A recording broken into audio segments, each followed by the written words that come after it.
আজ আমি তড়কা তৈরি করব, সেই জন্য পেঁয়াজ রসুন বা আদা কোনো কিছুরই বাটা মশলা আজ ব্যবহার করব না। সেই জন্য আগের দিন রাতেই আমি তড়কাগুলোকে ভিজিয়ে রেখেছিলাম। তারপর সেগুলো প্রেসার কুকারে একটি আলু আর সামান্য লবণ দিয়ে জল দিয়ে সেদ্ধ করে নেব। গ্যাসের আঁচ কমিয়ে একটা সিটি দিলেই হয়ে যাবে।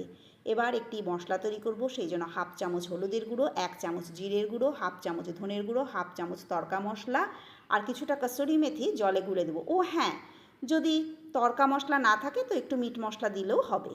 তারপর কড়াইতে তেল গরম করে তাতে সামান্য কালো জিরে, শুকনো লঙ্কা ফোড়ন দিয়ে কুচনো পেঁয়াজ দিয়ে দেব। তারপর সেদ্ধ করা আলুটাকে আমি খোসা ছাড়িয়ে টুকরো টুকরো করে কেটে রেখেছিলাম সেটাও দিয়ে দেব।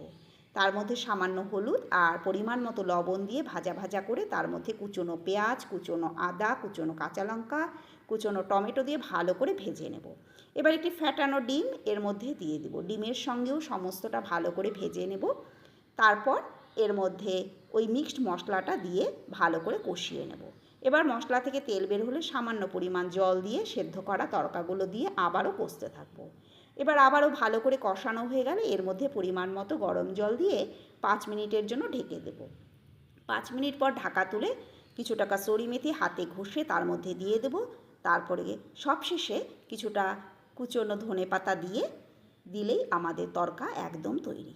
এই তড়কা কাঁচা পেঁয়াজ আর সসের সঙ্গে পরিবেশন করবেন, দারুণ লাগবে। এটি লুচি, পরোটা কিংবা রুটির সঙ্গে খেতে ভীষণ ভালো লাগে।